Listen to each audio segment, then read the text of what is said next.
Thanks for clicking on the video, and here today at Nerd Mimic, I'm very excited to present you this classic Dungeons & Dragons storybook called The Treasure of Time. This is a book that was published between TSR and Marvel Comics back in 1983. So there are only 2 storybooks, and this is one of them.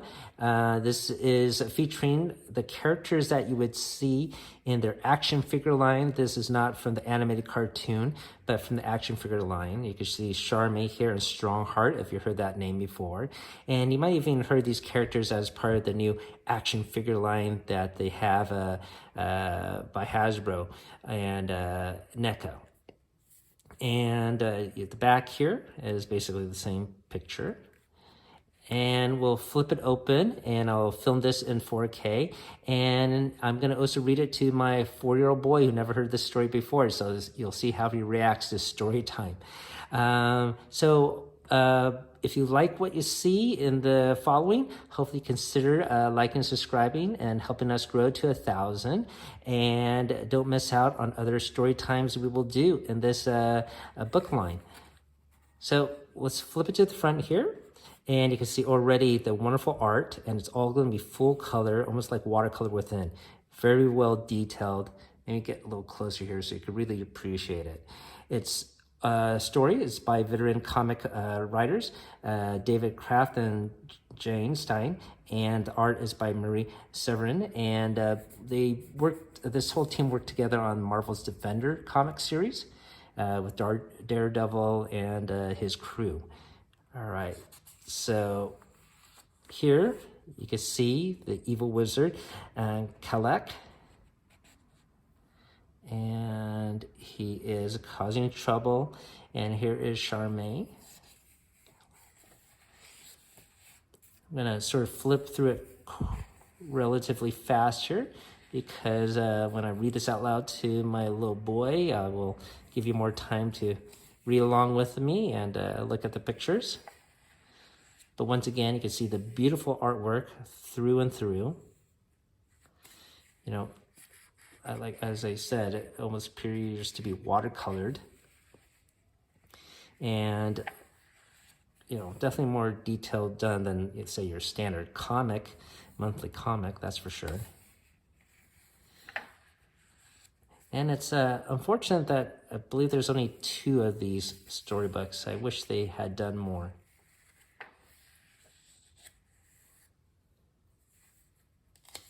Wonderful artwork. The story, of course, is going to be simple, as it is a kid's storybook.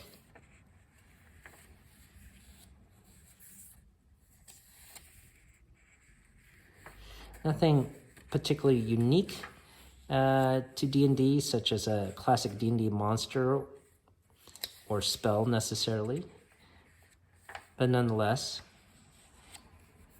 a very cool treat to have here in the library. And I will read it to you fully. I was thinking about using an AI to read it, but it did sound a little bit robotic. And even though I might make mistakes reading it out loud, I think it's more personable, especially since I'm going to read it to my little boy here.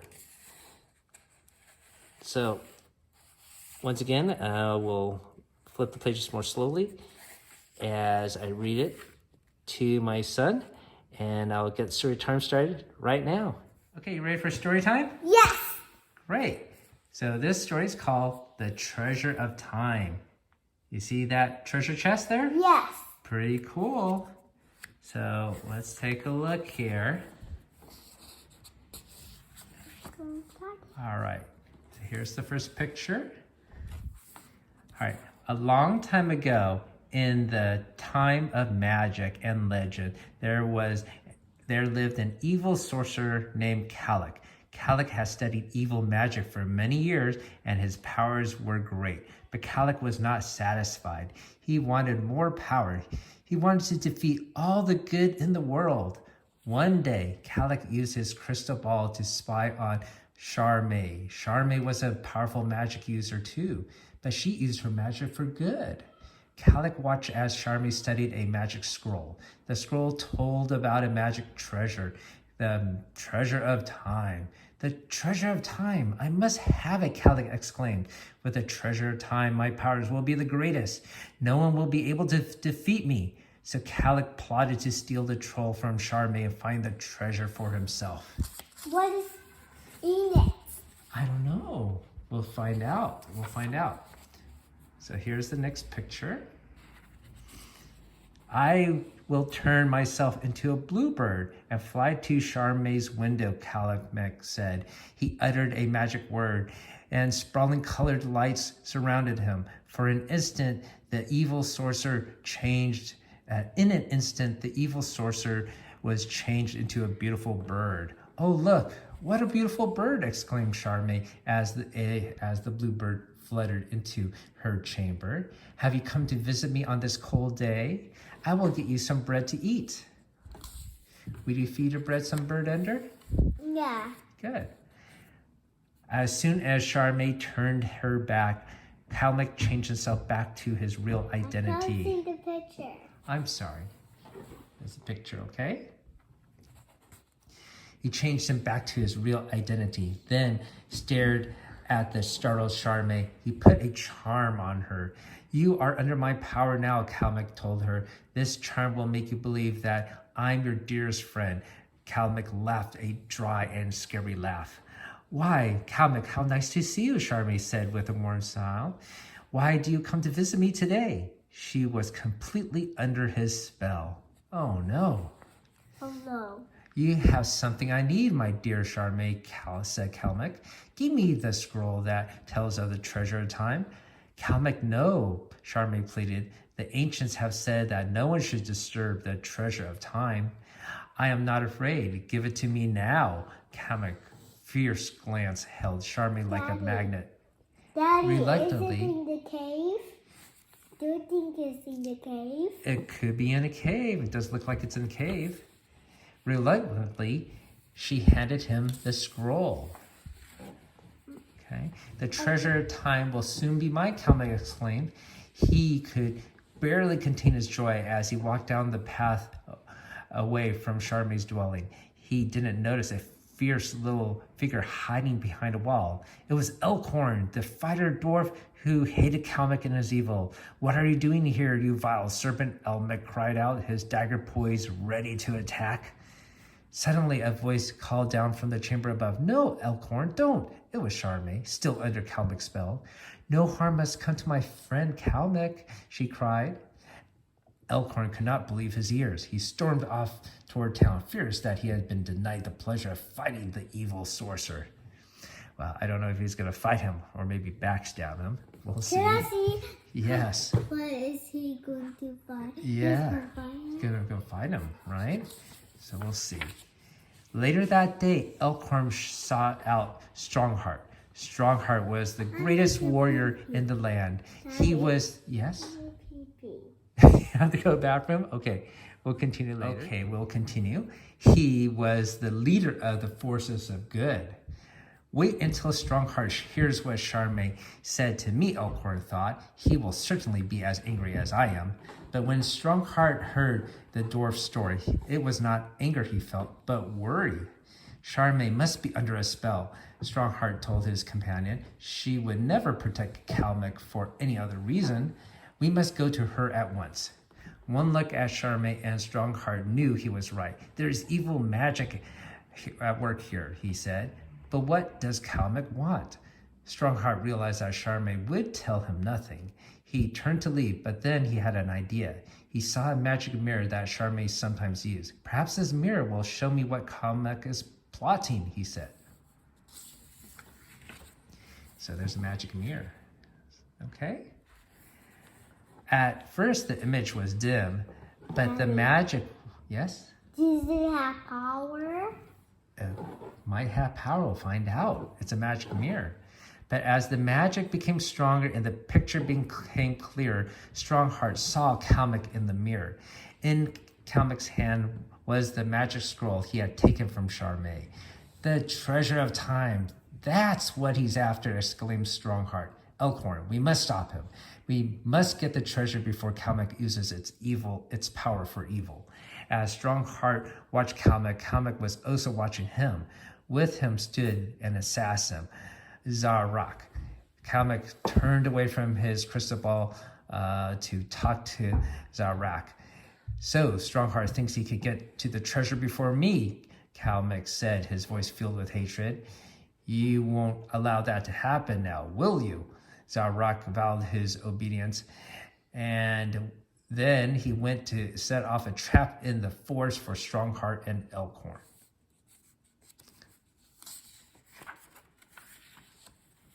Using the magic mirror as a guide, Strongheart discovered that the treasure of time was hidden in the ruins of an ancient castle on the other side of the forest. He and his companion had not gone far when Strongheart suddenly stopped. There's evil here. I can sense it, he said to Elkhorn. But there's no one here but us, Elkhorn protested. I see nothing. I hear nothing. With that, the dwarf took a few steps forward and a web of poisonous snakes dropped on top of him.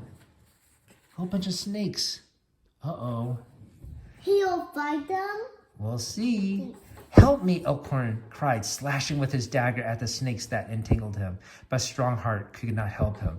Zarak leapt out from behind a tree, his poison-tipped sword glinting in the light. Zarak, Strongheart called. Stepping forward, your trap was meant for two, but now you must face me man to man. Sword clashed against sword. At first, Zarak seemed to have the better of Strongheart, but not for long. With one powerful blow from the flat of his sword, Strongheart knocked Zarak unconscious. Slash! Strongheart's sword attacked the web of snakes now. A few mighty strokes and Elkhorn was free. Come, we must hurry, cried Strongheart. Kalmek may already have beaten us to the treasure of time. Where's the treasure of time? Well, they're running very fast to get there, okay? And it looks like they're going to a castle ruins here. Before long, Strongheart and Elkhorn came to a ruined castle. Daddy, is that where the treasure? We'll find out. It definitely could be the treasure there. An image in the magic mirror told them to follow a crumbling stairwell down into the ruins of an underground cavern. Down they went. The air grew cold and damp.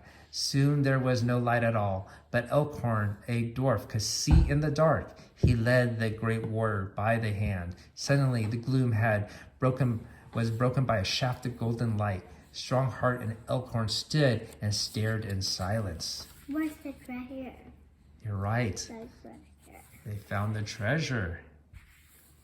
For there, suspended on the golden beam of light, stood a beautiful jeweled chest, the treasure of time. We're in time, shouted Strongheart. He and his companion ran toward the treasure. Not quite, called a raspy voice from the shadows. The jeweled treasure chest disappeared as Kalmek stepped forward. Uh-oh. The evil wizard's there. An illusion, Strongheart cried, realizing his mistake too late. He raised his sword to attack. It was an illusion, but my blade is real, he cried angrily. In a flash, Kalmek summoned a rope to wrap around his two pursuers. They stood helpless as Kalmek pointed to the real treasure behind them. I'm not going to destroy you two yet, said Kalmek, smiling. I want you to see my moment of triumph as I open the treasure of time and become the ruler of all time and all creatures. Boy, like a super bad guy, a super villain, huh? Yeah. Yeah? The super villains in my Spidey TV. Yes, they always tell their evil plans, huh? And want them to watch. Like that cock? Like Doc Ock, that's right. So Kalmek's bony hand reached forward to open the chest. Suddenly, a giant bat flew into the cavern. Kalmek tried to shoo it away, but the bat changed form and became Charmaine. Yeah, she turned into a bat. You didn't really imagine that your spell would last, did you, Kalmek? She cried. I would never stay an ally of yours for long, But I will give you some friendly advice. Do not open that treasure chest. No one can control the treasure of time. No one. Would you open up the treasure of time, Ender? Yeah. With my special potion key. Okay, that sounds good. Let's see what happens though here. Too late, cried Calmac. He opened the chest. The room was full of explosions of light. Flares of red and gold swirled around the sorcerer. Green smoke filled the room. Bolts of blue lightning flamed around Calmac, and sparks leapt off his fingertips. Finally, the smoke cleared. The eerie lights faded. Standing before the amazed trio was a young man. Look, it's Calmac, cried Elkhorn, but he looks like about 20 years old. Yes, indeed, it is I, grinned the young Calmac. Now say your goodbyes, fools. I believe a nice fireball will make a lovely death for the three of you. Ha ha ha ha ha. Messi. He turned young. He's not old, he turned young. Uh-oh, let's see what happens. Next. Young Calmac pulled back his arm and pretended to throw a powerful fireball that would destroy Strongheart and his companions. Fire, he cried. But instead of a whirling hot mass of flame, a single spark floated through the air and landed at Strongheart's feet. Charme was the first to speak. I warned you not to try to control time, Calmac. You lost your old age, but with it, you lost your knowledge and experience that gave you your power. You cannot hurt us now. Next thing next. So now the evil wizard has no more power. Calmac knew that Charme was right. He fell to his knees, crying like a baby. Charme took the magic scroll out of his hands. She and her companions left the ancient cavern untouched by the once powerful wizard. But in Charme's chamber, Strongheart laughed at the memory of the mighty Calmac, crying like a child. How long will he be like that, Charme? Cried the warrior. Not very long, was her reply. It will take months, if not years, for him to break the enchantment. In the meantime, we will not have much to fear from his evil. Poor Calmac. He didn't realize the treasure of time is time itself. And there is a wonderful art piece at the end with Elkhorn staring at the hourglass. So that is the treasure of time. Did you enjoy that storybook? Yes. Nice. Thank you for listening, everybody. Sorry for the interruptions, but that comes along with the territory of story time.